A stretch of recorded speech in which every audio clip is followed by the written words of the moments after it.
Meus queridos irmãos, eu quero com muita alegria cumprimentá-los na santa, na bendita e na gloriosa paz do Senhor Jesus Cristo. Amém. Amém, igreja? Amém.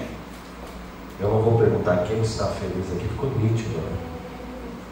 A igreja alegre, que glorifica, que enaltece ao nome do Senhor. Quero, em rápidas palavras, convidar você para uma leitura bíblica. Abra a tua Bíblia no livro das Revelações do Apocalipse. O livro das Revelações. Iremos fazer menção de alguns versículos. Iniciaremos a leitura a partir do capítulo 3. Identificando o capítulo 3, você procure ao versículo de número 10, será o nosso ponto de partida.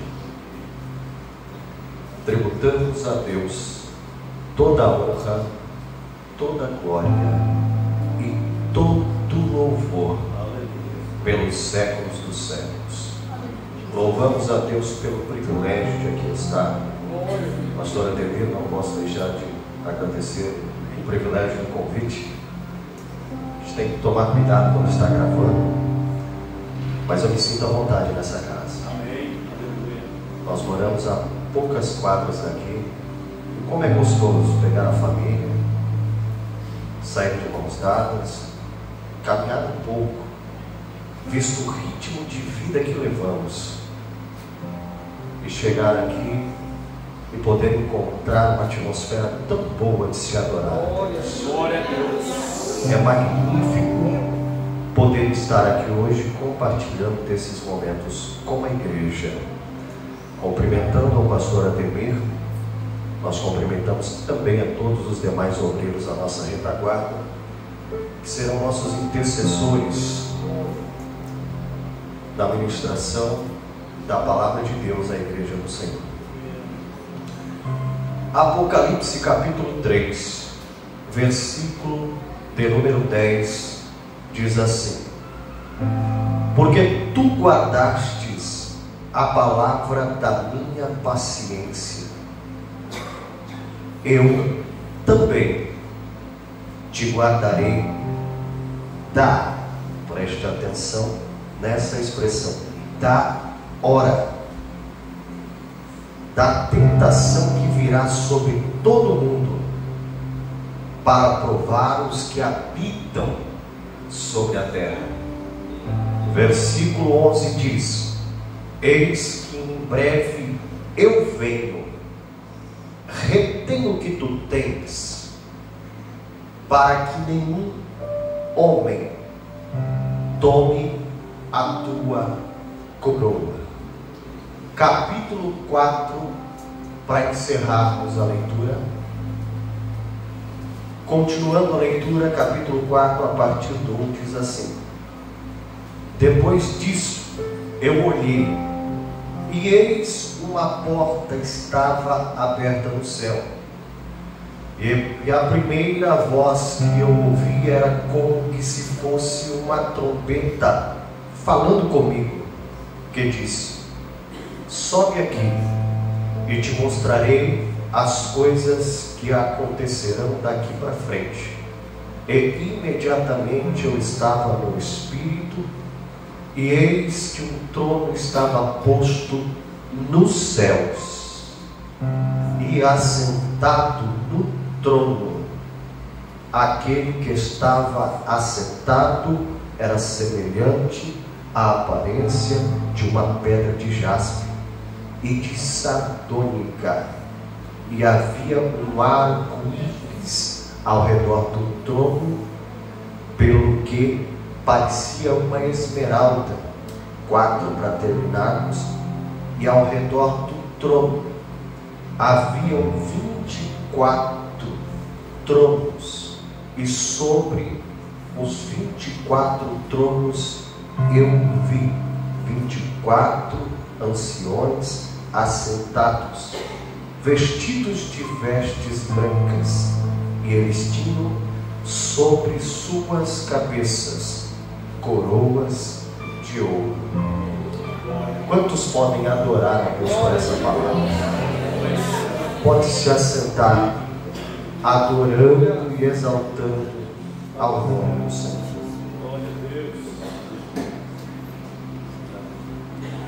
O livro das revelações do Apocalipse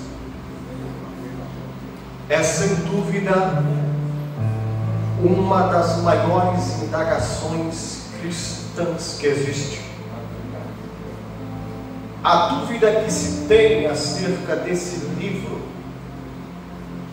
é como interpretá-lo, visto que existem, dentre as muitas formas de interpretação, pelo menos 3 formas mais conhecidas são aplicadas.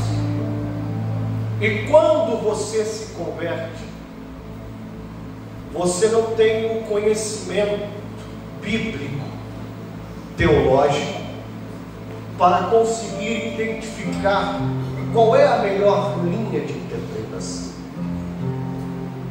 Estas linhas são adquiridas, a visão do Apocalipse de como se interpretar é dada a partir do ministério a qual você está inserido. Pelo menos uma destas 3 principais visões serão aplicadas à tua vida. E eu, como estudante da palavra de Deus que sou, como professor da área de teologia, eu estudo frequentemente este livro e digo, sem nenhum tipo de dúvida, que a maneira assembleiana de se extrair ou de interpretar esse texto é, sem forma de dúvida, a mais bíblica e assertiva que eu conheço entre todas as demais formas principais de interpretação. Eu vou dar aqui uma dica. Se você ler o capítulo de número 11, há pelo menos 31 indícios, não uma ordem cronológica exata, mas lendo o capítulo 11, você consegue retornar ao primeiro capítulo e encontrar agora coerência naquilo que você vai ler e vai poder compreender melhor. Mas outra dica que eu trago à igreja, e ela serve para a noite de hoje, está quando você lê o capítulo de número 1 e o versículo de número 19. Diz assim o texto, eu vou ler para você: escreve as coisas que tu tens visto, as que são e as que hão de acontecer. Preste atenção.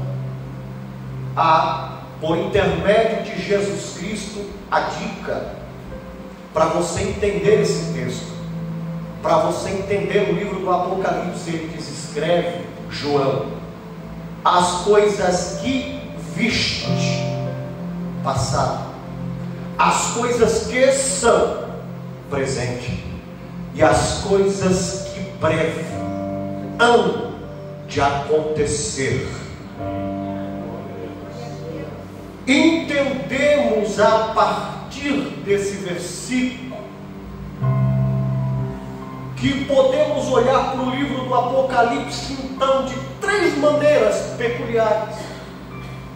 E para chegar aonde eu quero essa noite, trazer uma palavra de Deus, é necessário passarmos por isso. Quando você olha para o capítulo de número 1, você está olhando para as coisas que são, ou para as coisas que foram. Quando eu olho para o texto, ele vai me dizer da seguinte maneira: há uma descrição que João vai fazer. João vai olhar e vai ver ali o próprio Jesus Cristo. É a primeira visão que ele tem. É o Cristo que fala com ele. E ele vai ver Cristo agora não como Cristo estava quando exercia o seu ministério terreno. Não estamos falando de um Cristo que veio como o Cordeiro. Não estamos falando do Cristo que carregou uma cruz na via dolorosa. Não estamos falando de um Cristo agora que, bradando do Gólgota, diz que está consumado, com mais ou menos 360 cortes, vertendo sangue, sendo chacoteado por aqueles que não entendiam o propósito dele estar ali. João vai falar acerca daquilo que agora ele enxerga por intermédio da revelação. Ele vai dizer que vê um trono, e sobre este está alguém com vestes brancas e compridas. O texto está falando acerca da dignidade. Não estamos falando de qualquer indivíduo que retém poder. Estamos falando que ele é digno de toda a reverência desta casa. Aleluia. João vai falar que ele tem um cinto de ouro que está cingido no teu peito. Vai falar acerca daquele que agora é rei, mas também é sacerdote.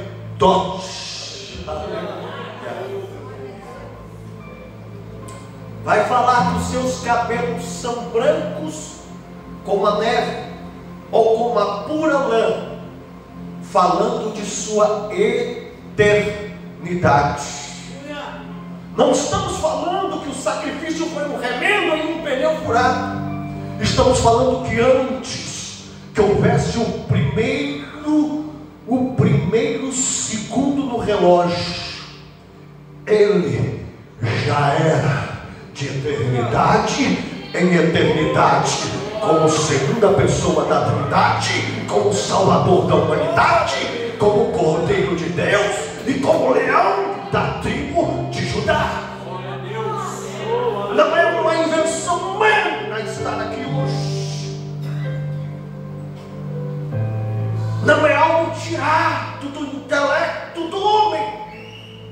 Estamos falando do Senhor dos Senhores, o Eterno. Aleluia.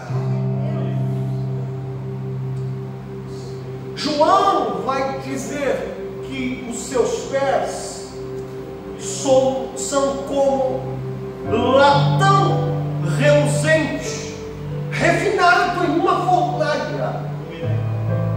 Há uma trégua a esse texto no livro de Daniel, o texto escatológico, aonde ele fala das mãos, dizendo que suas mãos são como latão polido. Podemos então entender que essa visão de João está falando dos pés, da onipresença, porque o mesmo Deus que eu estou nessa oportunidade adorando, a segunda pessoa da Trindade, o Cordeiro de Deus, que João está vendo agora, é o mesmo que está nesta casa, mas também está lá na sede, aonde eu congrego, e os mesmos manifestos, a mesma atuação de glória que é sentida nesta casa, também é sentida em todas as partes da humanidade, porque os seus pés são como latão reluzente. Aleluia. Aleluia. As suas mãos falam da sua onipotência. Ninguém é tão poderoso que ele. E porque ele é poderoso, e ninguém se compara a ele. João vai dizer que a sua voz é como de muitas águas. Quem já foi em Foz do Iguaçu e ficou diante das cataratas, você não consegue exercer um prólogo, uma conversa. É difícil ser ouvido, porque tem muitas águas descendo naquele ambiente, e agora se torna obsoleto qualquer tipo de fala. Sabe o que eu entendo dentro desse texto, uma visão inicial de João? Ele está falando que a palavra dele tem mais peso do que qualquer outra palavra que lançaram contra a tua vida. Eu não sei como você chegou aqui, mas me permita já ser profeta de Deus para a tua vida. Não sei o que disseram a teu respeito, qual foi o veredito que lhe deram, mas eu sei que a última palavra é dele, porque a sua voz é como de muitas águas. Adore o nome dele, exalte a ele, magnifique ao Senhor, porque ele é digno.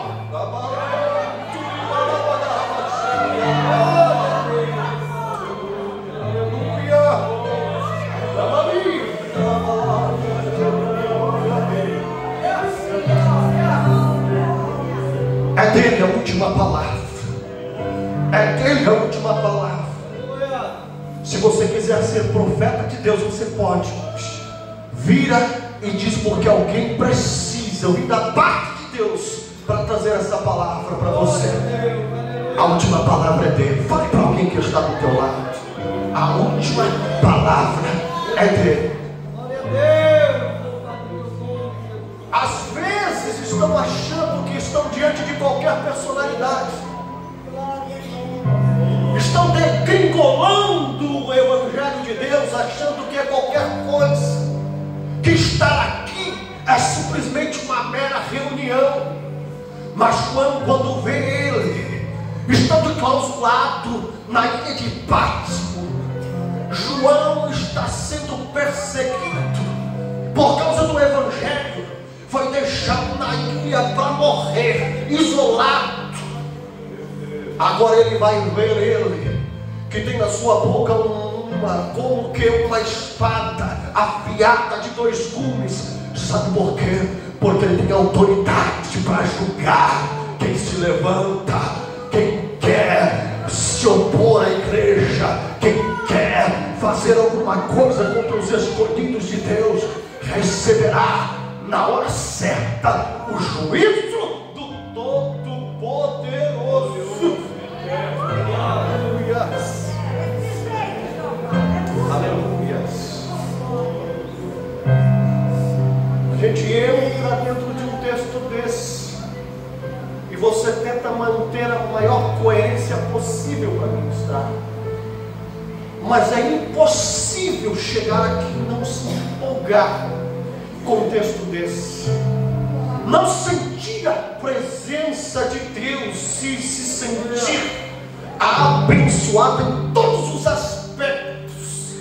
Porque quantas as vezes o inimigo tenta te desnortear desta grande verdade? É assim, tenta enviar em você preocupações, indagações, dilemas. Você tem uma série de inconstantes quanto ao teu dia de amanhã.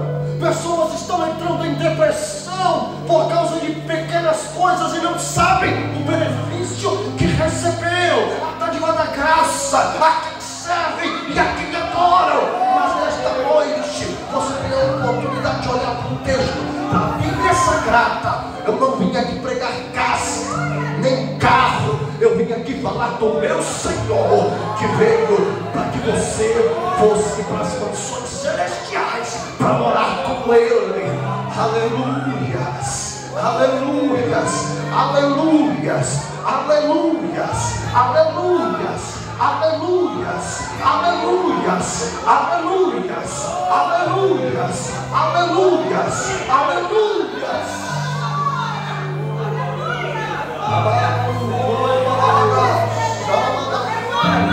Há uma atmosfera de Deus. aberto sobre esta casa. Ele me diz: estou fazendo chover sobre esta casa agora. Estou derramando primeiramente o meu paus, porque existem feridas que foram abertas em campo de batalha. Existem obreiros que chegaram aqui hoje cansados, que já oraram em casa dizendo: Senhor, o que eu farei?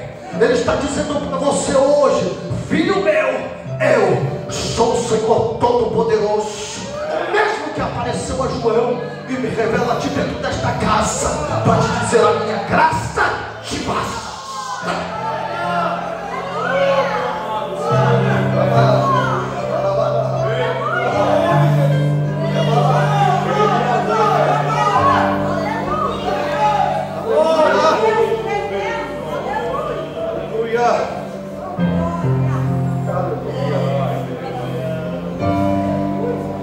O seu rosto era como que o sol do meio-dia. Porque nós estamos falando de Allan Kardec. Me desculpe se tem ou se teve algum adepto.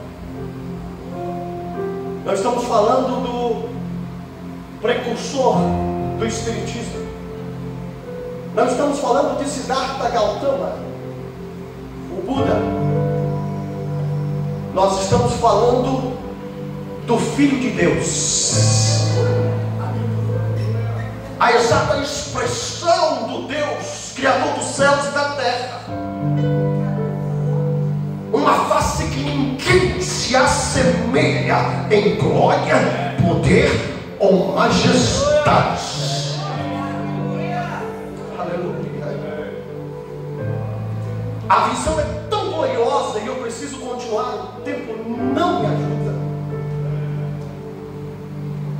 Nós temos que orar para Deus parar o relógio. Que João cai como morto. Esse mesmo Senhor vai olhar para João naquela condição desfalecido diante desta visão tão maravilhosa e vai dizer: João, eu tenho as chaves da morte e do inferno. Eu vou repetir de novo para você: eu tenho as chaves da morte e do inferno. Então por que tu estás tão preocupado com pouca coisa? Por que a tua adoração não sai como era para sair? Por que tu estás esperando em um advogado? Por que tu estás esperando no homem? Ele tem a chave da morte, ele tem a chave do inferno. Ele ameaça o adversário da tua alma e diz: afasta-te, afasta-te. E a glória do Senhor se manifesta e ninguém pode impedir.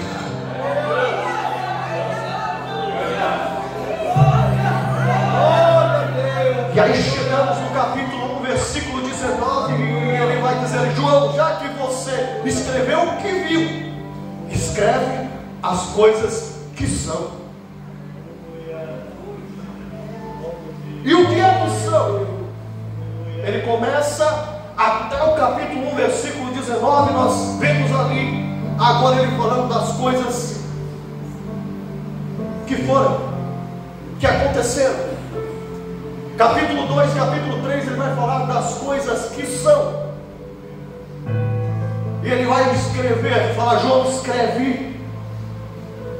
E 7 cartas são escritas aos 7 pastores das 7 igrejas da Ásia, aos 7 anjos da igreja. Então as coisas que são para o tempo de João são as cartas que são escritas. Entenda bem, as 7 igrejas, as 7 cartas aos 7 anjos da igreja foram escritos para que o pastor da igreja recebesse. Então entenda só, para que você consiga acompanhar essa linha de raciocínio. A carta, às vezes nós ministramos acerca das cartas e falamos e aplicamos isso à igreja, mas as cartas foram escritas primeiramente aos anjos das igrejas. Porque se você ler, ele diz assim: a igreja que está em Éfeso, ao anjo da igreja escreve. Ao anjo da igreja que está em Tiatira escreve. Ao anjo da igreja que está em Laodiceia escreve. Ao anjo da igreja que está em Sardes escreve. Ou seja, as 7 cartas são primeiramente aos 7 anjos, mas depois ele diz: mas quem tem ouvidos, ouça o que o Espírito diz às igrejas. O que eu entendo?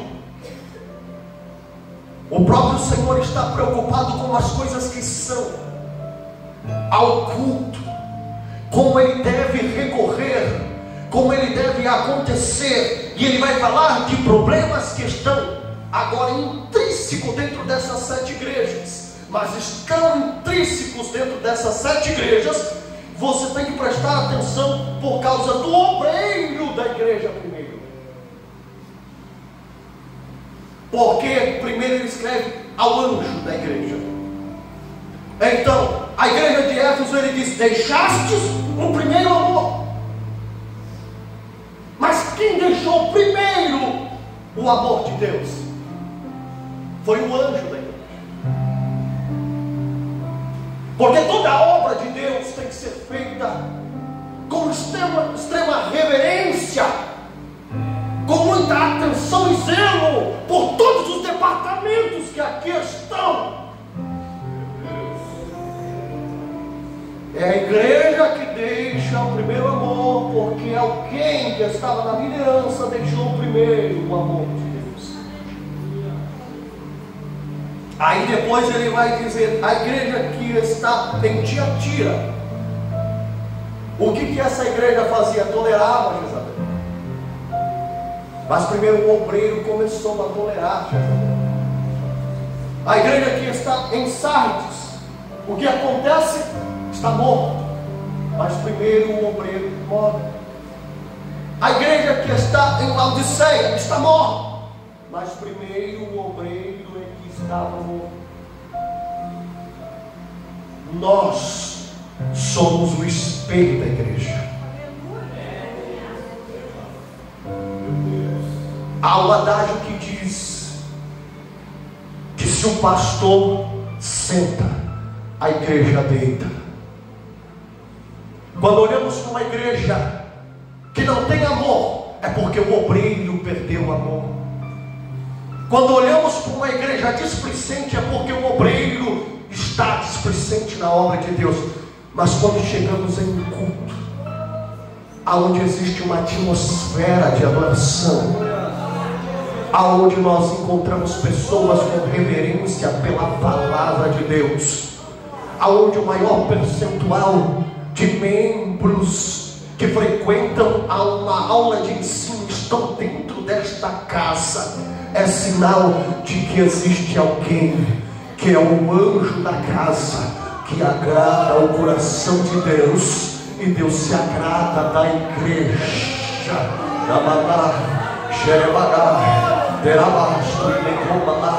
Deus não dá igrejas a pastores, Deus dá pastores às igrejas. Deus dá anjos à igreja, e todo anjo deve zelar pela casa do Senhor. Aleluia.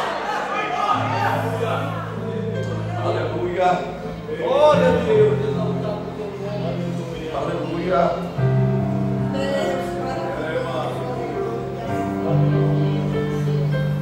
Capítulo 4. Eu preciso concluir. Ele vai dizer: eis uma porta aberta nos céus, e uma voz como de trombeta diz para João, que está lá na ilha de Patmos: sobe para cá, sobe para cá, e eu te mostrarei, versículo 1 e versículo 2, as coisas que hão de acontecer. Falei de passado, falei de presente, vou terminar agora falando do futuro. Aleluia. até o capítulo 3, capítulo 1, já comigo, capítulo 2, capítulo 3, você vê a palavra eclesia ou eclésia aparecer constantemente no texto. Procura agora, no final do capítulo 3, início do capítulo 4. Você não vai encontrar. Sabe por quê? Porque o arrebatamento aconteceu. A igreja, que Deus estava preocupado com o culto na terra, foi tirado dela e foi levado para o céu. E agora Ele vai revelar as coisas que hão de acontecer. Ele vai mostrar agora, não uma igreja na terra, mas uma igreja lá no céu. Aleluia!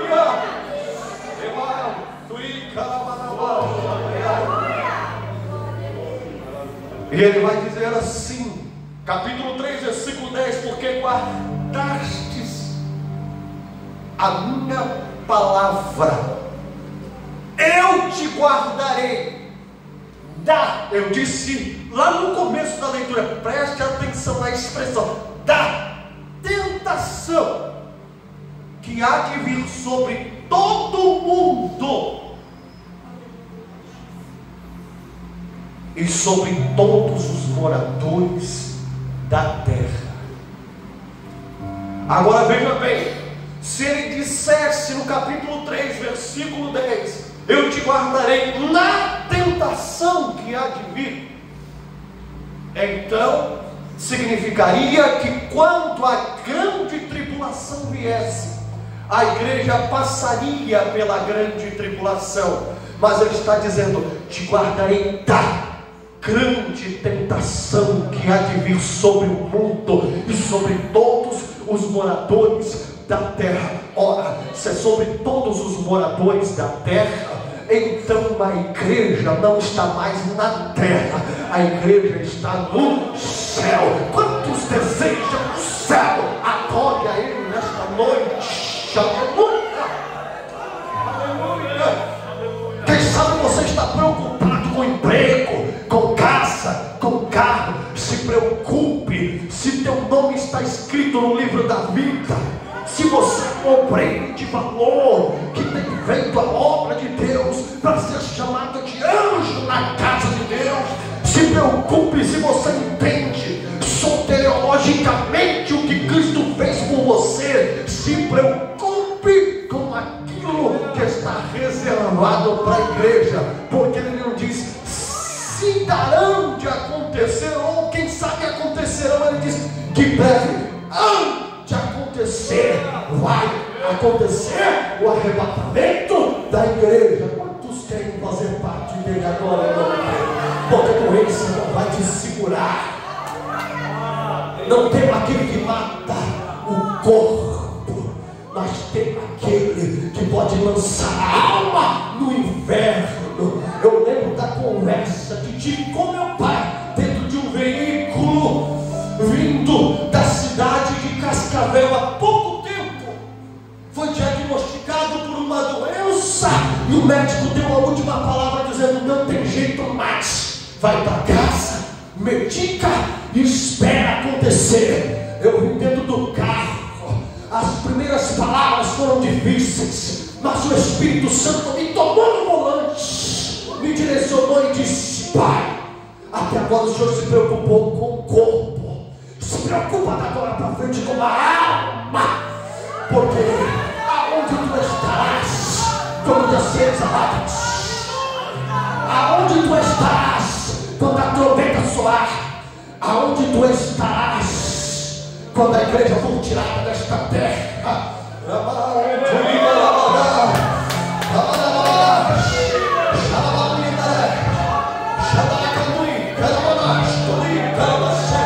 Eu vim trazendo a palavra de despertamento.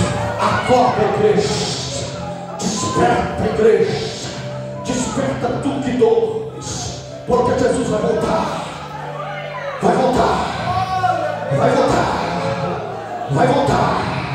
Jesus me trouxe aqui como mensageiro esta noite para dizer: está voltando, está voltando. Diga à igreja que eu estou voltando.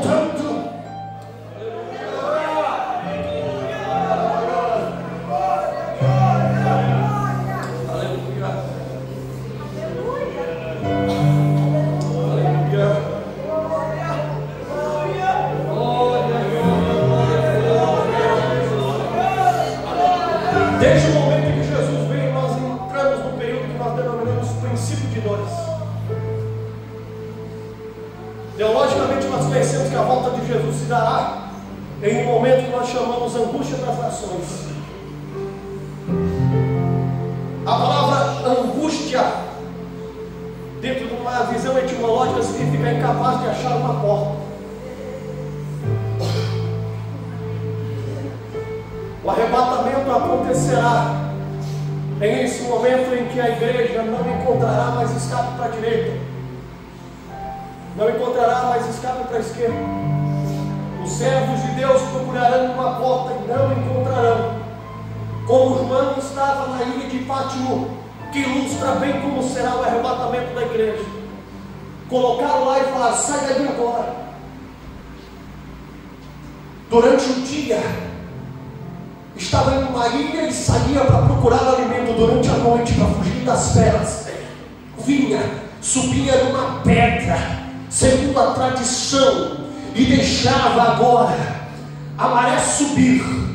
E em cima daquela pedra ele tentava descansar, e lá servia de abrigo das feras que tinham naquele local. Mas um determinado dia desses, o céu se abriu. Não tinha mais expectativa para João. Da direita não tinha porta, para trás não tinha porta, na frente não tinha porta, mas o céu abriu a porta e uma trombeta soou.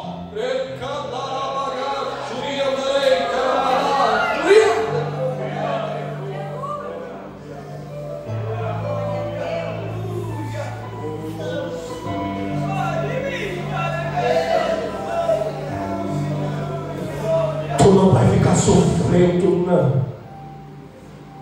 Vira para essa pessoa que está do teu lado e diz: está chegando a hora. Toda angústia vai passar, toda lágrima será enxugada.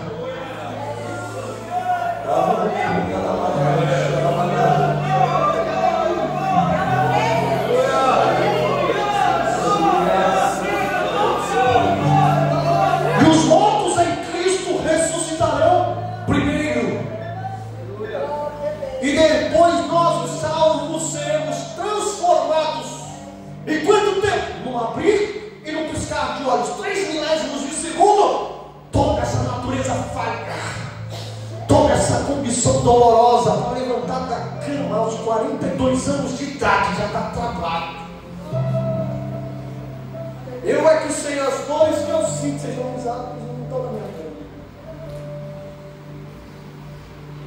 A minha esposa olha e todo dia vê o velho dela ficando mais velho. E eu ultimamente estou falando: Maranata, vem Senhor, porque o secador do meu joelho vai subir, os 7 quilos da perna vai desaparecer, a dor das costas vai ir, o pico de papagaio elétrico vai embora, e eu serei transformado numa brilho, num piscar de olhos, e eu estarei com o Senhor nos ares.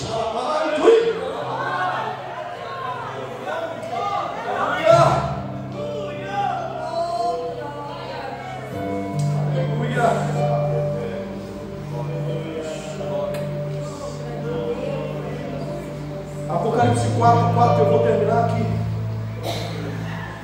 Falta 3 minutos. Tem que ser fiel, senão não me chama.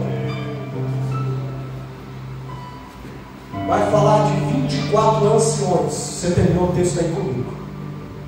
24 anciões. Veja bem, não estamos falando de anjos como alguns interpretam. Sabe por quê? Porque anjo não tem uma definição de idade. O texto diz anciãos. Segunda característica, porque não é um anjo como alguns pensam, é porque anjo não se assenta em trono. Onde você viu isso? Terceira característica, anjo não usa coroa. Então quem são? Todas as vezes que a palavra 12 aparece na Bíblia, Bíblia, de Gênesis a Apocalipse, ela aparece como uma expressão. Primeiro, das 12 tribos de Israel. Segundo, no Novo Testamento essa expressão se refere aos 12 apóstolos de Jesus Cristo.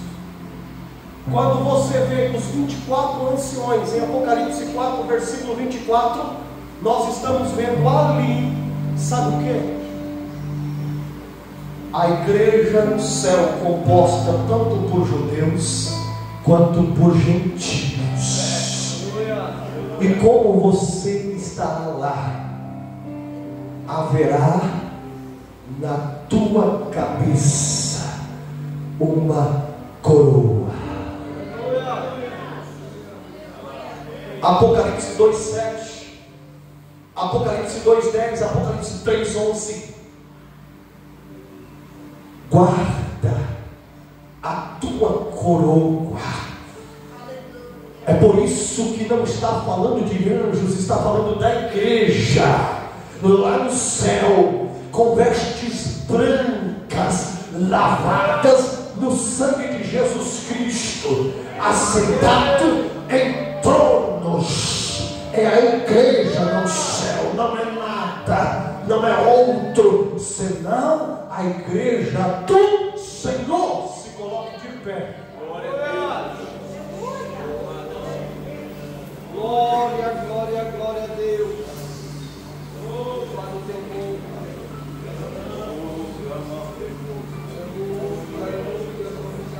Só que eu acho tão bonito, porque o texto vai me informar a igreja que está lá no céu, os 24 anciões. Deve ser confortável aquele trono, deve ser mais gostoso que essa cadeira. Mas eles não ficam assim parados, sentadinhos, quietinhos. Eles têm prazer em se colocar de pé. E quando Jesus vem, eles tiram a coroa da cabeça e lançam aos seus pés. Sabe por quê? Porque toda honra, toda glória, toda majestade como pregador é dele. Não é de pastor de igreja, não é de obreiro que quer se aparecer. Toda glória é do Senhor. Que bradou no Gólgota, disse: paguei o preço, paguei o preço, paguei o preço, paguei o preço. Basta a tua destra aqui dentro e seja servo pra adorar. Deixa de intriga, de confusão, de picuinha. Faça o teu melhor e adore ao Senhor e a todos os céus e da terra.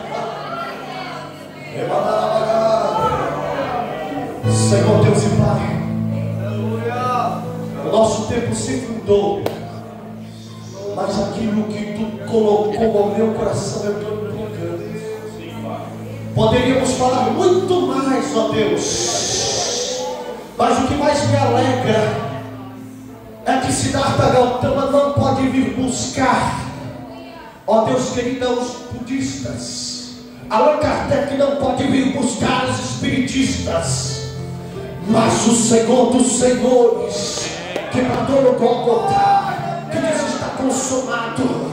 No domingo pela manhã, os anjos anunciaram boas novas, dizendo: ele não está aqui, mas está vivo. João viu ele à destra do Pai, assentado o Senhor no alto e sublime trono. E o texto diz: breve ele voltará. Que esta palavra esteja no coração do teu filho, da tua filha, e desperte ela e ele para este momento tão glorioso. O pastor preocupado com aqueles que não vieram, e hoje o Senhor me traz aqui com uma palavra de despertamento, porque Ele está às portas para vir buscar a igreja, e que você não seja encontrado no tempo ocioso, mas que você seja encontrado adorando e servindo a Deus no templo.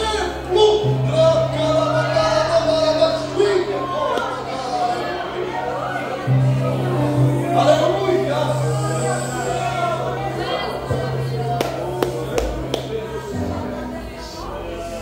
irei, eu